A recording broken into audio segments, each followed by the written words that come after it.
for January 26th. Let's start with a quick roll call. I'm here, Julie Ryan Caputo, I'm the chairman, and I know that Mr. Terrence Bond will not be joining us today. Phil Cabucci, Ron Hogan, Whitney Kimmerling, Mike Loico, and Sean Parker. Great. Folks, just a quick bit of housekeeping. When you approach, you'll get more instruction, but when you approach the microphone, and you need to open the microphone in order to be heard and to be recorded, make sure that you only press the button once to turn it on, once to turn it off. And that goes for all of us. We need to remember to do that because it's very easy to upset the entire recording system. So one deliberate on, one deliberate off will make life easier for everyone. And if we could trouble you, especially if we are going to be alone at the table, to remove your mask while you're speaking, just so that we can all hear you. This doesn't amplify, it just records. Okay? Thanks so much. Shall we get started? Good afternoon. The Metropolitan Short-Term Rental Board is now in session for its regularly scheduled meeting of January the 26th, 2022. I'm Joey Hargis. I'm the Metro Zoning Administrator, and I'll be assisting the chair with the meetings today. The board will go through all cases set for today's public hearing, and then after each case, the board will discuss and vote on the cases in front of you that's here. In order for your case to be granted, you need 4 affirmative votes from the members present. We've got 6 members present today, so you need 4 of these 6 members present to approve your case. If in the event you don't have 4 votes, let's say you have a tie vote of 3 to 3, that case will stay on the agenda for one more meeting. And then the board members will, the board member not present can watch the proceedings and become eligible, and then the members who did participate are allowed to change their vote at the next meeting. But after that, your case, and the vote remains 3 to 3, your case will be denied by operation of law. In cases set for the hearings today, cases without opposition present, you'll have 5 minutes to present your testimony to the board. If you'll come forward, as Chair Caputo talked about, there's a button just to the right of the microphone itself on the right-hand side. Just push that button one time. You'll notice the microphone will have a red ring on it like mine does. Here, identify yourself and make your presentation to the board. If in cases with opposition present, both sides of the case will have 10 minutes to present to the board. The board will go through all cases set on its agenda today. With that, Mr. Chair, I don't believe I have any preliminary announcements. Members, we've changed our docket a little bit. We're working on upgrading our software to make this work. So this is a trial run with this agenda. You guys had asked of us, I think in the December meeting, some additional information on our agenda. So we've provided that to you. With that, we'll go ahead and call the first case today. The first case on today's agenda is case 2021-29. Jonathan Shaheen and Shauna, appellant and owners of the property at 4909 Salem Drive, seeking permission to apply for a permit earlier than the law allows. The appellant operated after the short-term rental permit expired. Is the applicants present? Good, come forward. Are there any parties opposed to this case? In opposition to this case? I think so. Okay, all right. So you'll have 10 minutes to present your case. I'll keep the time here. And you will want to save a portion of your 10 minutes for rebuttal after this gentleman speaks. But you guys will have 10 minutes. You'll have 10 minutes, and then you'll have a period for rebuttal. But be sure to save some of your 10 minutes. I'll keep the time here. I'll let you know at 5 and then at 3 how much time you have remaining. But before you begin, Mac McBroom, the short-term rental chief, will do a brief presentation to the board. Good afternoon. 4909 Salem Drive.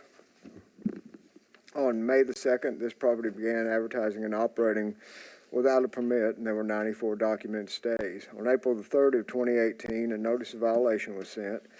On April 12th of 2018, there were 2 Airbnb ads removed. On April 25th of 2018, the BZA appeal was filed. On June 21st, 2018, the BZA appeal hearing took place. The zoning administrator's decision was upheld, and the appellant was granted the ability to apply for a permit on July the 1st of 2018. July the 6th of 2018, the permit application was submitted. On July 24th of 2018, owner-occupied STRP permit was issued. On July 25th of 2018, 2 Airbnb website advertisements were posted. On July 23rd of 2019, the permit was renewed. March 23rd of 2020, a notice of violation was sent by zoning examiner Robert Osborne for advertising excess bedrooms and permit number not displayed in the website advertisement. On May the 7th, Mr. Osborne re-inspected the ads, which had been removed, and the case was closed. On May 21st of 2020, Mr. Osborne again cited the property for advertising excess bedrooms. This repeat offense would have caused a request for a warrant under normal circumstances. However, the courts were closed due to COVID-19. July 30th of 2020, the ads were finally corrected and the case was closed. On that same date, the permit was renewed. July 24th of 2021, the permit expired. On August 25th of 2021, one of the Airbnb ads was removed. This address was on the September list of short-term rental properties advertising and operating either without a permit or with an expired permit, provided by Metro's compliance contractor, Granicus Host Compliance, for follow-up by our team. A notice of violation was sent on September 21st of 2021 by Inspector John Feltz for advertising and operating with an expired permit. There were no documented stays after the notice of violation was, there were 7 documented stays after the permit expired. There were no documented stays after the notice of violation was sent. And there were no documented complaints for the property in either the Metro Hub or with Host Compliance.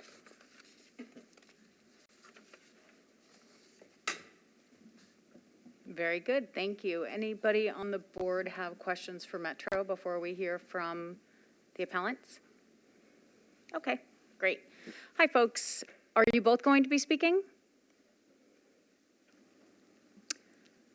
We can do it either way. I was going to start if he had anything to add. Very good.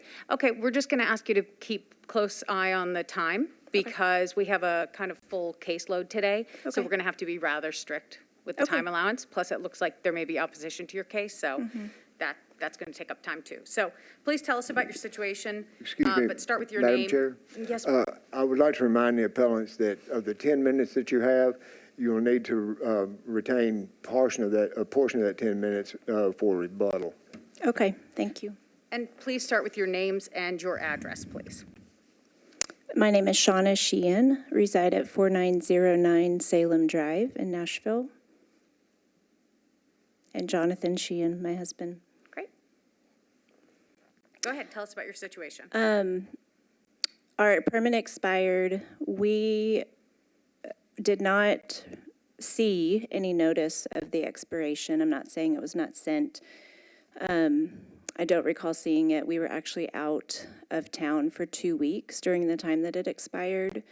As soon as we got the notice saying that we were operating on an expired permit, we immediately, Jonathan came down to the office to reapply, and that's when we were told that we were suspended for a year. So he immediately started the appeal process. And again, we immediately took down the ads and Airbnb removed it so that it would not be able to be booked anymore. And so we've just been waiting since then. Okay.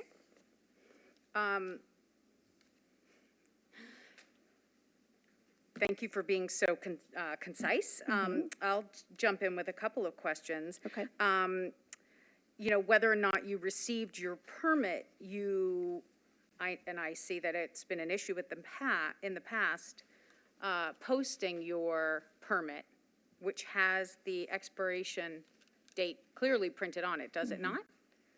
And once you started having a permit, you had renewed it 2 other times in the past. So it's not like you were unaware that it was your responsibility to renew the permit, right? Correct. We were aware. Yes, it was expired. It's our fault that it was expired. Okay. Anyone else? Oh, please. Thank you. So my question, just looking over the sort of history of notices of violation that went out, obviously, I think in 2016, I'm not really weighing operation without a permit too heavily, as, this was not super duper well known to be like a space that the city was, regulating and requiring permits in 2016. I don't even remember what the rules were in 2016. But I guess my question is, I guess you got your first notice of violation in 2018. Did you, was that when you were made aware that like a permit was required in order to operate a short-term rental in Nashville? Yes, every time we've been made aware of an issue, we've immediately tried to correct it as best we could. Okay. And yes, I would say things had not been clear up to that point, so we did not know that we were supposed to, which again, our fault for not doing due diligence to research it, but every time we've been approached with an issue, we've tried to correct it as soon as possible.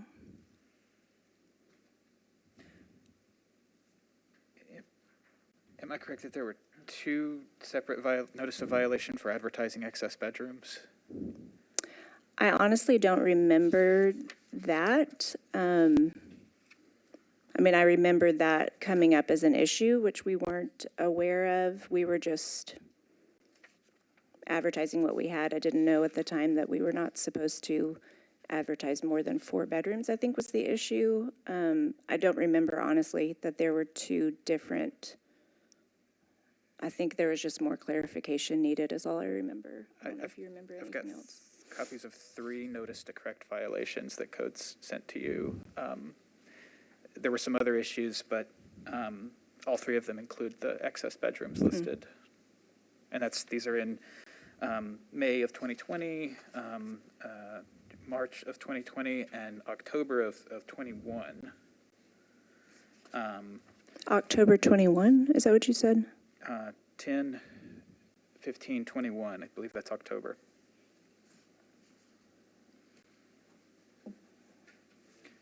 You're saying that October 21 was another violation of bedrooms? Yeah, there's a copy of that here in the packet. Okay, I'm sorry, I have not seen anything about that. I was not aware of that. Okay. Thank you. That was just, I guess that my question was about, like, after having received the first notice, I would expect, that to not continue to be like a... To my knowledge, the first violation that we were made aware of in 2020, I changed it to 4 bedrooms, and I've never changed it since then. Okay, thank you. So I'm a little confused on that one. Okay. Thank you.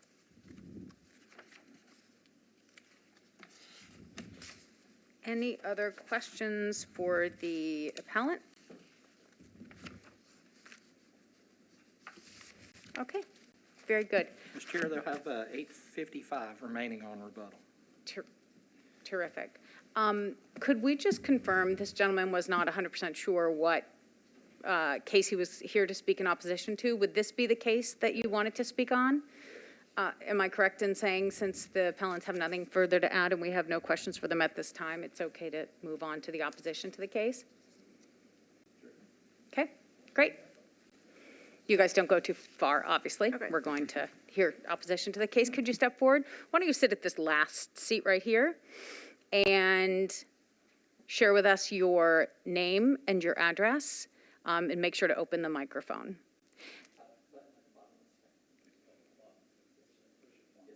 Very good. Okay, am I close enough? Mm-hmm. My name is Eiley Bear. It's Ileybehr.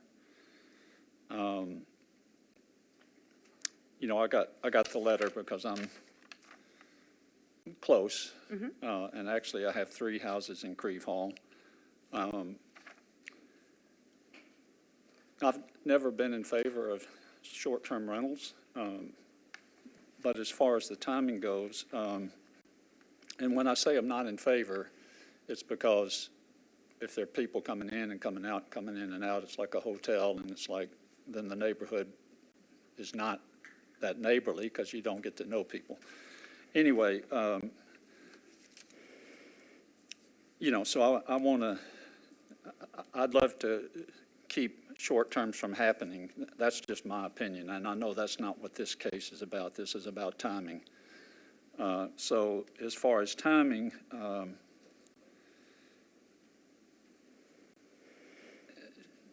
which may sound surprising since I'm here against it,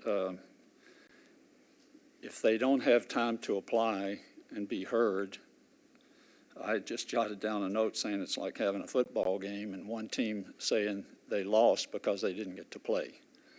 So, if I'm not going to, if you guys want to pass, they have time to do it. I'll just come back and argue that I'd rather not have short-term rentals. And I know there are already some in the neighborhood because, like I say, I've got 3 houses, and, so that's how about that for a short-term talk? So could I just confirm with you, so your opposition is somewhat general and also perhaps objecting to what you deem a kind of a blasé attitude towards the timing associated with it, but you don't have a particular complaint about this home and how it's being used or any violations that you've observed personally? Yeah, well, like I say, I'd rather not have any short-term rentals in Creed Hall, but Understood. I know there are some. Sure. There's one not next to the house I have close to this one, but one of my other ones, and it's, it's been passed. And so, like I say, because I'm kind of I was in the property tax business for years. I just retired, and all the way from California to North Carolina here, and it's like, I never liked it when somebody didn't get to give their side of the case. So I'm not opposed to it all for them having a chance to do that, so. Very good. And I didn't know if all I could talk about was the timing today, and if that's the case, then I can't even talk about the other stuff anyway. Very good. We appreciate your time today. Anyone have any questions? Thank you, Mr. Beer. We appreciate you coming in and taking time out of your day to be with us. Push it again? Yes, sir. Thank you. Mr. and Mrs. Sheehan, did you have any desire to rebut? Sure, please, come on.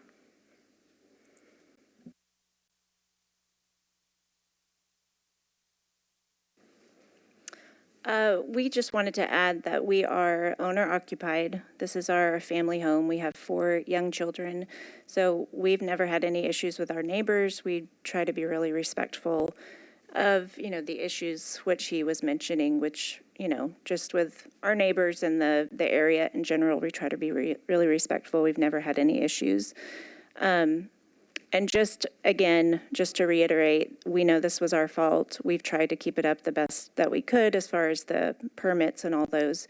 We do ask for grace, just to keep this is supplemental income for us. We both together run a nonprofit, and we just ask for the board's grace on letting us renew our permit before the year suspension is up, if possible. Thank you. Pardon me. Thank you very much. Anyone have any further questions?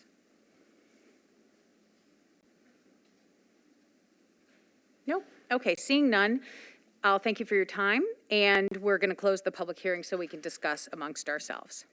Okay. Oh, you can take your seats. Thank you.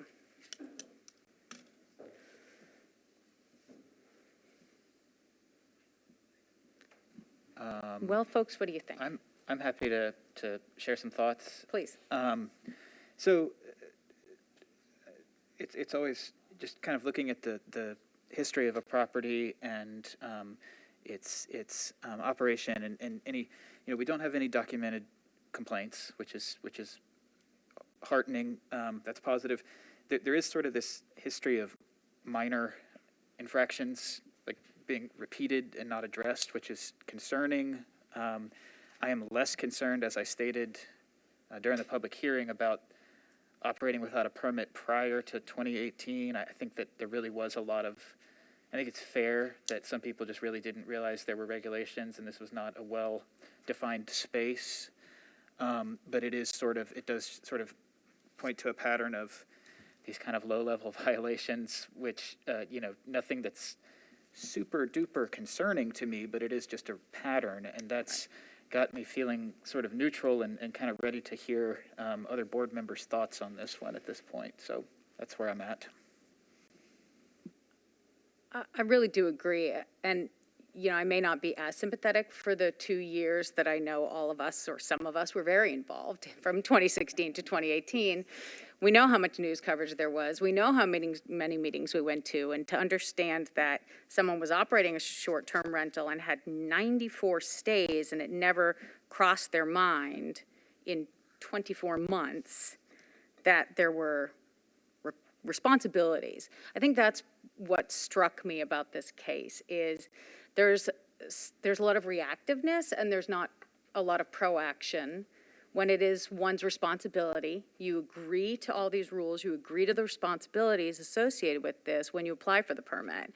So going back to 2018, the Sheehan's have said we will cross our T's and dot our I's, and the T's don't get crossed and the I's don't get dotted until somebody from Metro has to track them down. It's kind of a waste of resources for something that's being like, oh, we didn't know.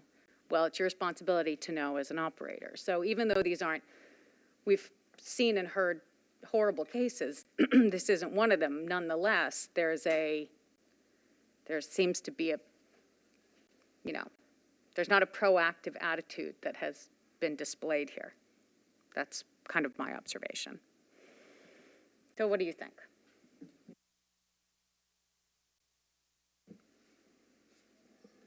I'm good. January, you have to get back into the swing of things here. I actually am looking at the dates. I, like Councilmember Parker, don't really have much concern around 2016, although I do hear what you're saying. I look at the dates later on. I look at March 23, 2020, when there's a notice of violation sent. I look at May 7th, 2020. And all of those dates specifically. And I know that in 2020, we're all dealing with a lot of crap, right? The Sheehan's are running a nonprofit, as they say. They have 4 kids. The kids were at home. I see that there's some extenuating circumstances that could cause a little bit more delay on things. Now, I'm not typically a softie, right? But I want to have a sense of understanding around that. And I think that's something that we have to keep in mind, even though this is something that we talk about with every single case, especially with 2020 and 2021. So, with that said. I will add that we looked into this because the pandemic was an oft-used excuse when we started this board. Yep. And there were, in 2020, I think we checked, and it was the better part of 3,000 permits had been successfully renewed. Yeah. So no, it's not like it didn't happen. No, of course. And that's the reason I'm not typically a softie. Yeah. But I look at the other things as well. Whitney, what do you think?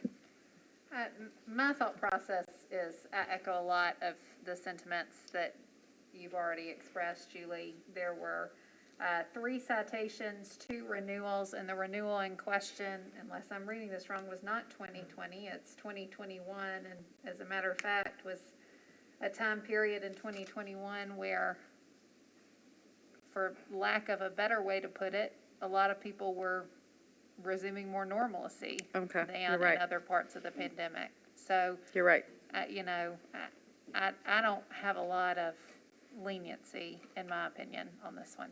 Okay. Mike? I think that I would concur based on the pattern that we've seen and light attitude towards towards some of these violations. It's definitely not the most severe, and so it's a bit challenging. But yeah, I think I'm leaning in that direction as well. Okay. Ron?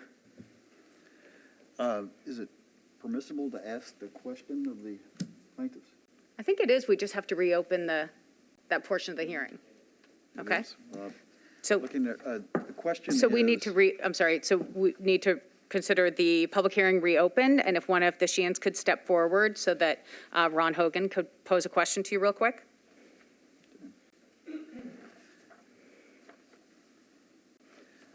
May I ask why the notice of violation for excess bedrooms, and there were twice there, what was the cause for that? And previously, it didn't seem like that was the case the year before and then after that. Can you tell me why you would have excess bedrooms listed? When we originally listed our house has 5 bedrooms. That's been listed since we listed our house in 2016. So honestly, the violation that occurred in 2020, I was never aware that it was, I'm not even sure what the rule is, other than we were told we had too many bedrooms. That 4, I think, from what I remember, is the maximum amount. I don't know if that's a Airbnb thing, which doesn't seem to make sense, or if it's a Nashville code thing. I was never aware of that before. We had never, it wasn't like it was 4 bedrooms and then we changed it to 5. That's just what our house housed. So when I was made aware of the violation, I tried to find out more information, like I said, because I was not aware that that was an issue. And then I think after talking to somebody, again, this was 2 years ago, I can't remember exactly how it happened, but I changed it to 4 bedrooms. And that's what it's been ever since. This is an owner occupied, Yes, sir. so you're living in one of the bedrooms, or are you? We rent that, we have 2 listings. We have an apartment in our basement, and then we occasionally rent out our whole house. So that listing is for the whole house when we're out of town, that's available. Does that make sense? So when you're living there, are there 4 bedrooms available or just 1? I meant, or 5? Ask that again. Technically, are there 5 empty bedrooms, not counting the ones you're in? No, sir. Our entire house that we live in has 5 bedrooms. One of those bedrooms is the one that's privately rented out on a regular basis. But then when we're renting out the whole house, that one is not rented out. It's part of the whole house rental. Okay. Thanks. Thank you. You're welcome. Okay, then we'll close the public hearing again. Thank you very much, Mrs. Sheehan. Sorry, go ahead, Ron. No, it was just interesting. I was wondering why they did that. I was, particularly if it was owner occupied, so that was, are they open, are they living in one of them or not? That would actually be 4 rather than 5, but okay. I generally agree with virtually everybody here, but I would probably be a little lenient in terms of this, and I would say that particularly since they filed for about 4 months ago for this, for the appeal, I would say that I would make a motion that they be able to reapply in 8 months. That would be approximately a year before, I'll second that motion. from the appeal date. I think, Oh, wait, am I out of? you out of can order? second, but I think Sean wanted to discuss. Oh, I just wanted to clarify 8 months from today or 8 months from the appeal date, and I think you did clarify Today. after I had, thank you. I'll still second that motion. You said, yeah, okay, so we have a second. Shall we have a vote? So the matter is, shall we grant some relief to reduce the wait period to 8 months from the date that the appeal was filed? Yes? From today. 8 months from, oh, right, of course, 8 months from today, because they've had 4 months to wait. Would that constitute any relief, is my question? If the intent is to offer a modicum of relief, would 4 months plus 8 months provide any of that being, Well, it could be 12 months from today, so well, I it think- is relief, but yeah, no, let me no, see no, it's a that very in- good point. No, if we are trying to be gracious, then perhaps 8 months from the date of appeal, is that, I would be comfortable with that, but I originally said from today, but 8 months So from 8 the months date from- of appeal would be fine. That Right. would still be a significant So 9 months from the date of appeal would be a 25% reduction in the wait time, which is a degree of relief. Right. But I think it, Still a slap. Well, I mean, I think there's been some grace granted in the past. You know, we had They did. 94 documented stays with no permit. We had 2 different notices of violation, maybe a third notice of violation, which really didn't. well, there would have been a warrant issued had the courts not been closed at one point. Right. So let's settle on something. What do we think? 9 months from the date of the appeal filing? I would be comfortable with that if we want to That's the withdraw. question. If that's a question, then I like the answer. Oh, yes, is my answer. Do we need to make a motion? We do need to make a motion. I'm just So what trying would to. We need to where would withdraw that the fall? previous motion. I correct my motion to. state 9 months from 9 October months from 1. the date of appeal. All right, Board Member Hogan has revised his motion to 9 months from the date of appeal, the appellant being allowed to apply for a renewal. What I'm not seeing is what is the date of appeal? I'm looking at second Airbnb removed, okay, STR board appeal filed. Okay. Okay, so 9 months from October 1st of 2021. That's the motion. I'll second that motion. Very good. Okay, shall we have a vote on that motion? 9 months from the date of appeal, which is October 1st of 2021. Could I see a show of hands and aye? Aye. The ayes have it. Okay, very good. So, Mr. Machina, you probably caught in our deliberations there, your waiting period was reduced to 9 months, and that starting date is the date that your appeal was filed. So that is at least 25% reduction in your waiting period, and we hope that helps out. Thank you.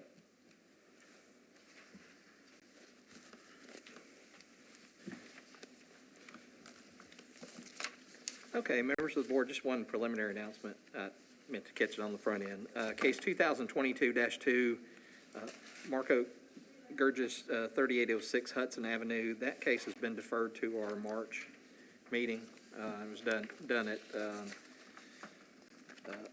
per staff, so I wanted to get that out there. So our next case to be heard is case 2021-35, Robert K. Butler, appellant and owner of the property at 2452 Eastland Avenue, seeks to apply for a permit earlier than the law allows.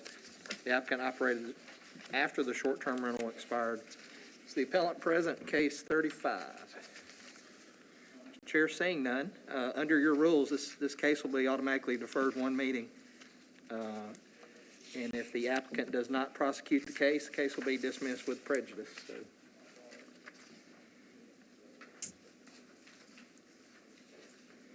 So we'll move that case to February. The next case, case 2022-003, Greg Gorulski. I hope I pronounced your name present. The applicant is present. Owner of the property at 841 Bob Place seeks permission to apply for a permit earlier than the law allows. The appellant has operated after the short-term rental permit expired. Sir, if you'll come forward, the record reflects there are no other parties present in the room, but the applicant and the board. You'll have 5 minutes to present your case after Mr. McBroom presents his application to the board. All right. That's all yours.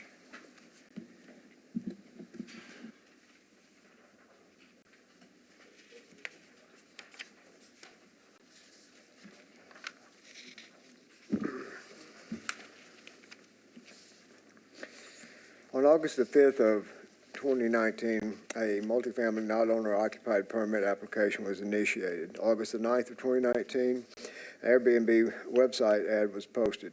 On August 21st of 2019, the permit was issued. On September 19th of 2019, a Booking.com website ad was posted. On November the 4th of 2019, a VRBO website advertisement was posted. And on April the 30th of 2020, the VRBO ad was removed. On July 20th of 2020, a separate VRBO website ad was posted.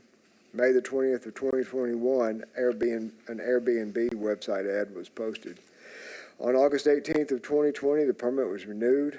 On August 22nd of 2021, the permit expired. October 2021, there were 7 documented reviews. November the 20th of 2021, VRBO website was removed, and the Airbnb website ad was removed. This address was on a November list of short-term rental properties advertising and operating without a permit or with an expired permit provided by Metro's compliance contractor, Granicus Host Compliance, for follow-up by our team. On November 23rd of 2021, a notice of violation was sent by Inspector John Feltz for advertising and operating with an expired permit. November of 2021, there was 1 documented review. On November 29th of 2021, the Airbnb website ad was removed. On December 5th of 2021, the Booking.com website ad was removed. And on December the 20th of 2021, the short-term rental board appeal was filed. There were 8 documented stays after the permit expired. There were no documented stays after the notice of violation was sent. There were no documented complaints for the property in either the Metro Hub or with the host compliance hotline.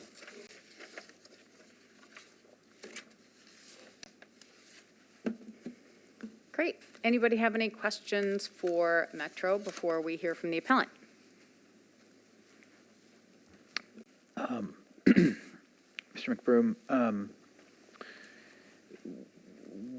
I guess, was there contact or any kind of even informal notice with the appellant? Because I'm seeing that, you know, the ads were removed on the 20th, and then the notice of violation goes out on the 23rd.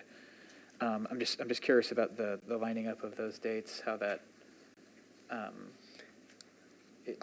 I don't have any indication from the record that there was any communication. Okay.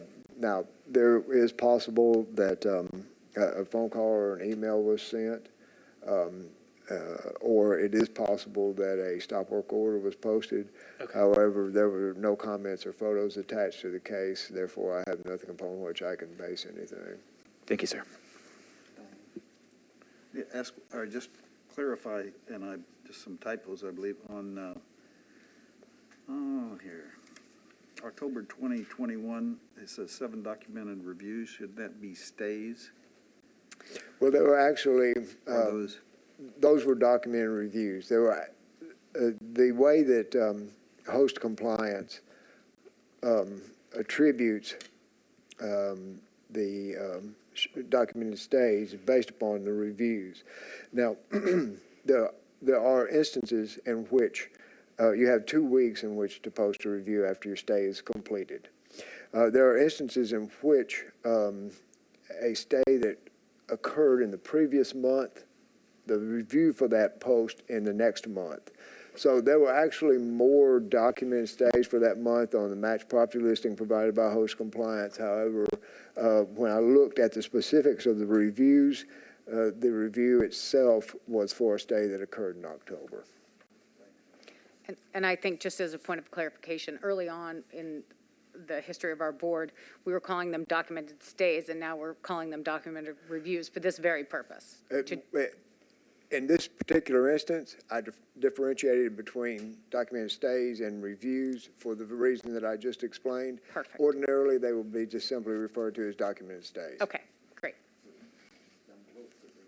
Yep. Yeah, makes sense. Okay. Mr. McBroom, I have a question, please. Mac? Sorry. You're popular today, too. In the packet that we were provided that has the matched property listing information, it says that there were warnings sent in November 2019 regarding no tax registration. Yeah. Yes, ma'am.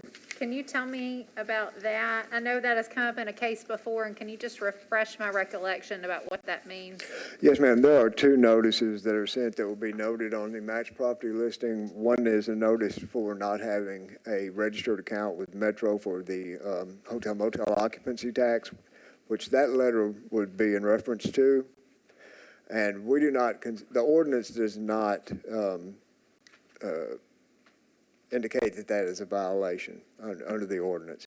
It is a general violation not to pay your taxes, but it's not specific to short-term rentals. It applies to all types of hospitality industry, hotel, motel, the hostels, the bed and breakfast. So it's more wide-ranging than just short-term rental properties. Therefore, it's not specific to this, and it's not a violation under the ordinance. But the letter is sent asking them to please set up an account so that their taxes can be paid in a timely fashion. The other would be sent for not having a short-term rental permit. So those are the two types of letters that will be reflected on the match property listing. Okay, thank you. You're welcome. Okay, great. So I'm sure I'm going to butcher your last name. Is it Gurulski? Gurulski.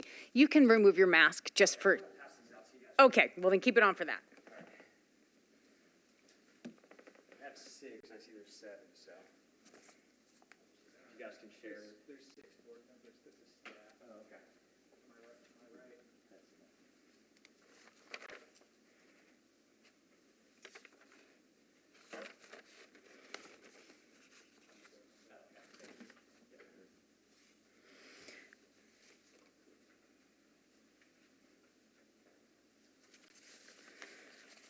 All right. Mr. Gorelski, thank you for these materials. You'll have to tell us what they mean. Why don't you start with your name, your address, and tell us your situation. Yes, my name's Craig Gorolski. My address is 841 Vibe Place. Sorry, it's not California? Oh, yeah. So I live in California, but the Airbnb is at 841 Vibe. We need to know where you live. So Okay. Tell us the California address. It's 2818 Comstock Street. Okay. Am I good to go? Yep. Okay. So good morning, and thank you for all taking the time today to hear my case. First, I want to say I take full responsibility for this situation. I don't have some elaborate excuse what happened. I just want to ask for forgiveness and relief in my situation. So this was an honest mistake that slipped through the cracks as I failed to renew my permit by the renewal deadline. I was never trying to go around or bypass the Nashville regulations, and there were just a couple assumptions I made and bad timing, which caused me to miss the renewal date. So I know you guys are probably wondering how I dropped the ball on such a simple task of renewing, so I'll kind of go over my side on how I missed that. So in 2020 was the first year my permit came up for renewal, so I received a letter in the mail that I needed to renew, which I immediately signed and sent in with a check. After that, I assumed a mailed letter from Metro was standard when my property was coming up for renewal. In 2021, I was waiting for the same letter but never received it. I made a wrong assumption that they were probably backed up a couple months due to COVID. After not receiving a letter, I reached out to Nashville Metro on September 28th by calling the office. I left a voicemail explaining I was trying to renew, but I hadn't received a letter in the mail. I asked if someone could call me back and explain the process to me to renew. This documentation for this call is in packet exhibit 1, so that would be the first page. I never heard back from that call or voicemail. So then on October 20th, I received a letter from Metro saying that they are no longer mailing renewal letters as everything was moving electronically. So that's the exhibit 2. I copied that one. So after that, in my mind, I thought this was the reason why I never received the mail for renewal and was going to have to wait for that email to come through for a renewal. This was another wrong but honest assumption I made. By November 16th, I still hadn't received mail or an email for permit renewal. I thought it was odd that I hadn't received anything, so that's when I reached out to Robert Osborne in codes for some clarification, and that's in Exhibit 3. And that answers the previous question on there's no formal note or anything like that. It was just me reaching out through email. And that's when David responded saying my permit had expired and outlined the next steps to get in compliance. So I immediately blocked off my calendar and engaged Airbnb and VRBO to cancel all future bookings. I canceled 11 future reservations totaling $10,400. After that, I completed all the necessary steps. Oh, and that's in Exhibit 4, so it has all the cancellations I canceled. After that, I completed all necessary steps for the appeal process. To this day, I have not hosted any short-term stays since that email from David telling me I was in violation. Again, I appreciate you guys' time to hear my case, as it means a lot to me in my future. I know the board isn't required to issue relief in my case, but I wanted to ask if you could make an exception in my case and allow the renewal of my permit so I can start hosting the 1st of February again. That's what I'm hoping for.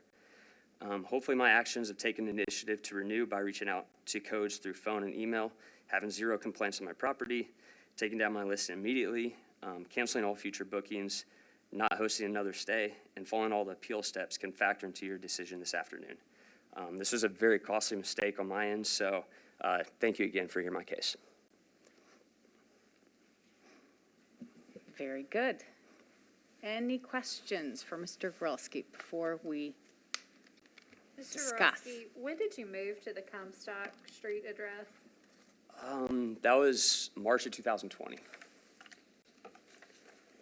Okay, so, but prior to that, you lived at the Marlesta Drive address? Yes, correct. Okay, thanks.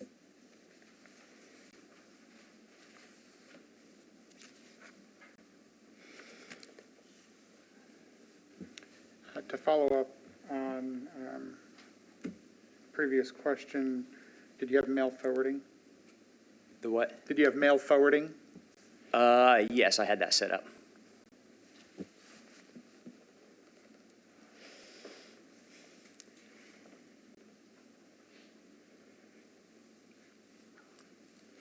Anybody else?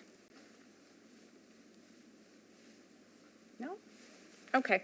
I'm going to close the public hearing. Thanks so much for the information, and we're going to discuss this amongst ourselves. You can just stay put if you like. All right. Okay. What is everyone thinking? Well, I think he moved and just never got the letter. I'm not even sure there was a letter. Well, didn't he say that or wasn't there a notification that went? The first time there was, and then the second time there wasn't, which, Well, but wasn't there, hold on, maybe I looked at something wrong. we used to send out those, they've kind of backed off sending Yeah. those, hey.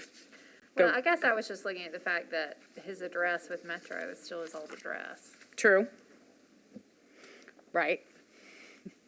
But again, that's not our responsibility, right? That's the operator's responsibility to keep everything up to date, Yeah. to be aware. Those letters were never required And those, right, by anything for us to send. They were courtesy notices. yeah. I agree, I'm just pointing it out. I for know, I know. purposes of I kind of wish understanding. they would just stop doing the courtesy letters because we keep hearing about it. Yeah, okay, well, I like that. That's great. So we will not be courteous any longer. No more courtesy. I don't know, it's tough. I mean, it's certainly, and I certainly do appreciate this documentation that shows, this effort was made at the end of September. And I think our appellant here is being very frank with us that there were a lot of incorrect assumptions, but incorrect assumption on incorrect assumption on incorrect assumption. It's, these are the responsibilities of the operator. We saw this with the last case too. If you want to operate one of these things, it's your responsibility to be on top of the rules, the dates, the changes in rules, the changes in legislation. That's all. At the same time, unlike other cases we've seen in the past, Mr. Grolski canceled all of his bookings.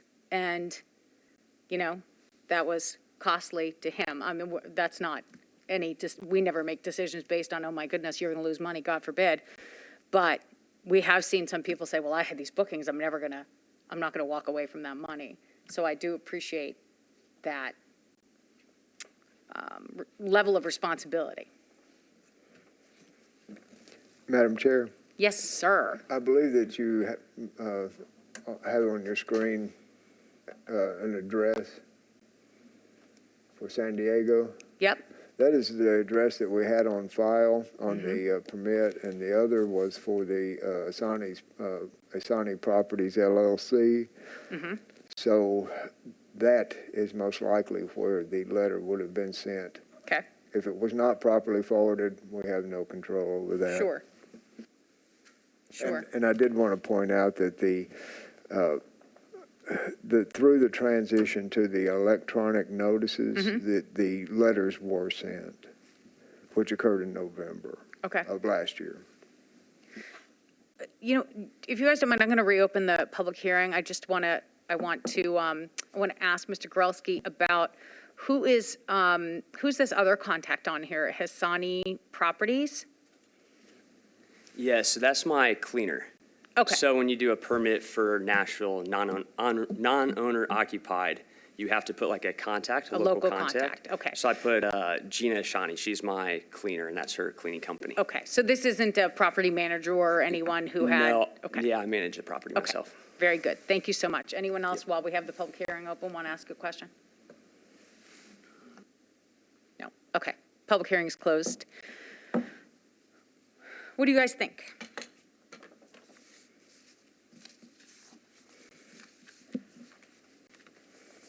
I'd be inclined to grant some relief. I don't think that there are any egregious circumstances here.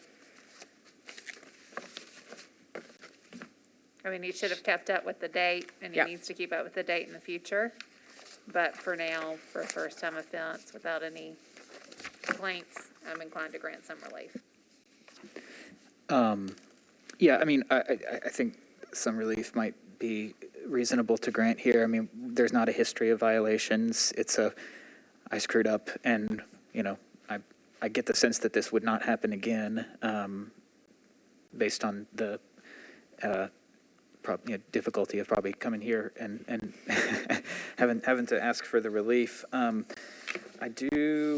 Were there any documented hub complaints regarding this property? I did not catch that on the. Nope. There were none. Okay. Well, yeah. I mean, I don't have a motion to propose, but you know, I'm inclined to agree with Board Member Kimmerling.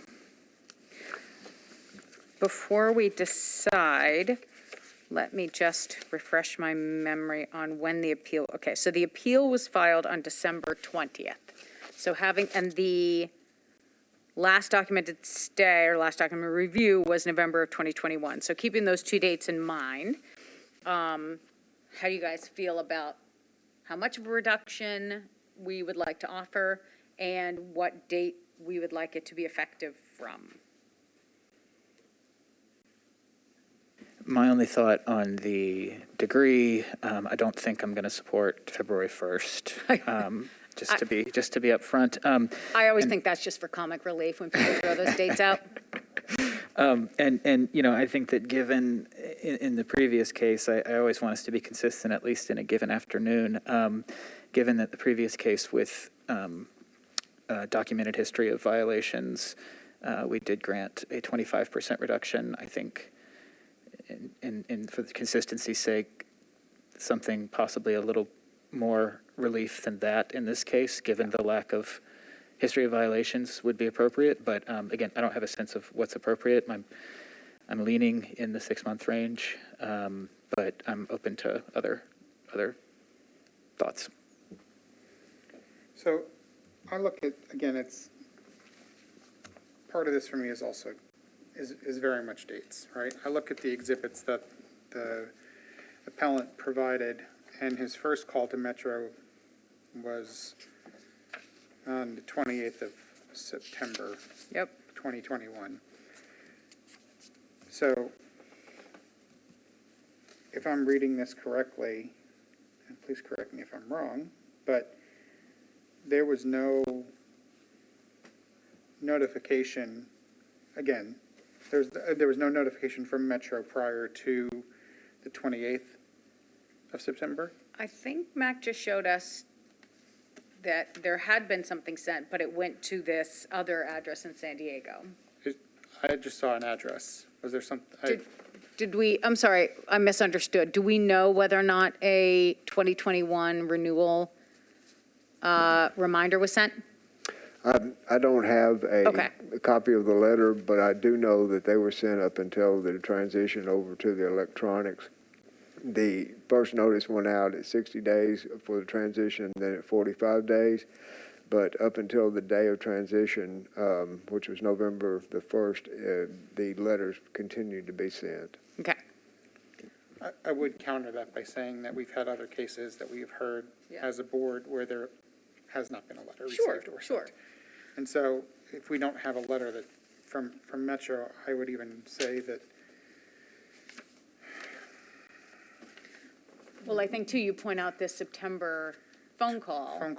which he, It would have only been 36 days, 35 days Right. from it would have just barely been out of the grace period if he'd been able to make contact with anyone on September 28th when he did make those phone calls. to So that there was a, point, yeah. I actually have two questions. Do we have record of a voicemail within, I'm quite sure we don't. no? Okay. And I don't feel like I need it. I feel like, you know, No, I think it's just fair to ask. it's like Law and Order, Right. we have the LUDs, you know? I mean, I look at a 3-minute call as a potential if there's a voicemail left. Sure. But I would want to consider going back to that date. Using the- that as the, Yeah. oh, who's feeling very generous today? I don't know what's in me.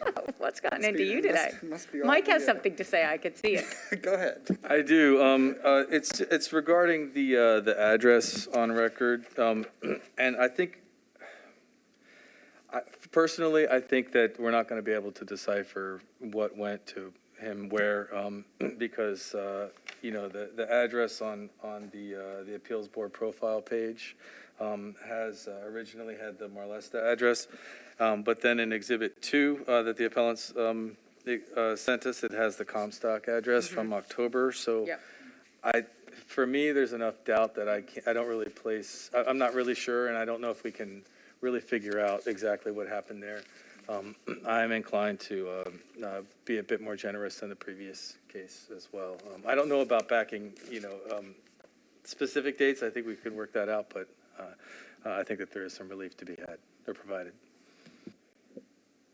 Just for the record, there was also the old address on what Mr. McBroom put on the screen, so I would urge the appellant to make sure his Tidy address that is up. correct. But to the matter at hand, I think if we just use our previous case today as a jumping off point, as Councilman Parker has suggested, they were kind of had serial situations to deal with, and yet we gave them a 25% reduction. I think 50% reduction in a waiting period would be appropriate in this case. Well, I mean, that was sort of the direction I was heading, but again, I was working more from a thought of sort of the notice of violation / appeal space rather than the date that a total of 5 minutes worth of phone calls attempts were made. Got it. So I think that before we put a motion forward should be clarified. Sure. And I'm open to either. I just want us to be clear when we're considering Sure. proposing motions and aiming for consistency, that we know where we're starting from, so that we're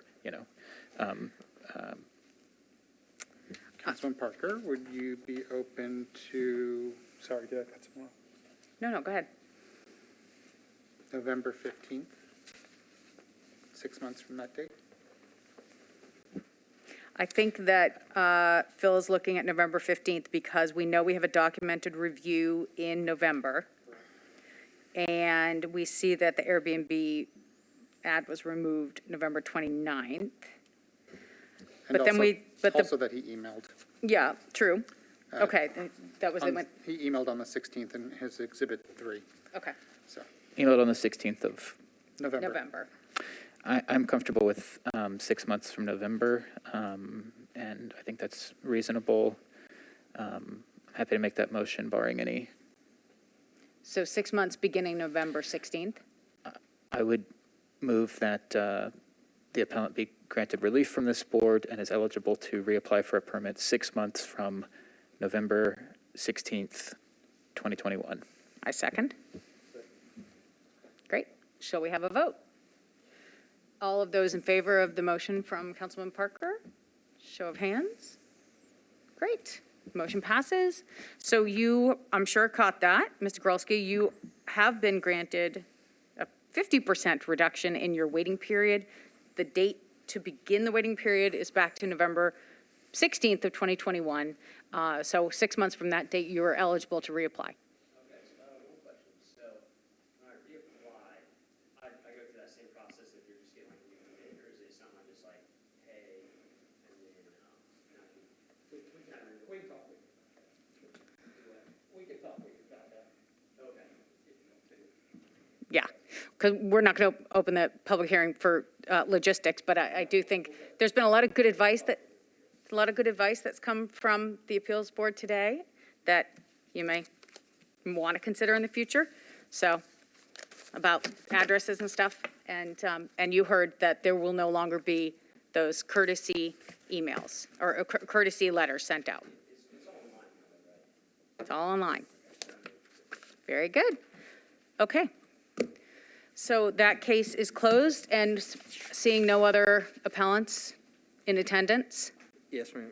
Just for the record, let me call case 2022-004, Jordan LaFaro, 82 Evanston Avenue. Is the appellant present? Seeing none, by your rules, this case will be deferred to February for failure to prosecute. And that is all we have for today.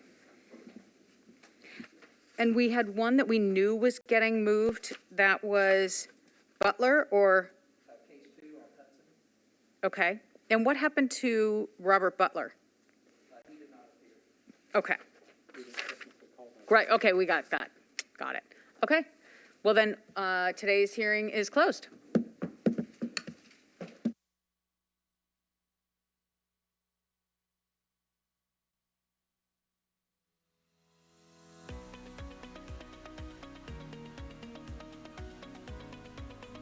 This has been a service of the Metro Nashville Network. If you would like to see this presentation again, or for more information on this and other programs, visit nashville.gov.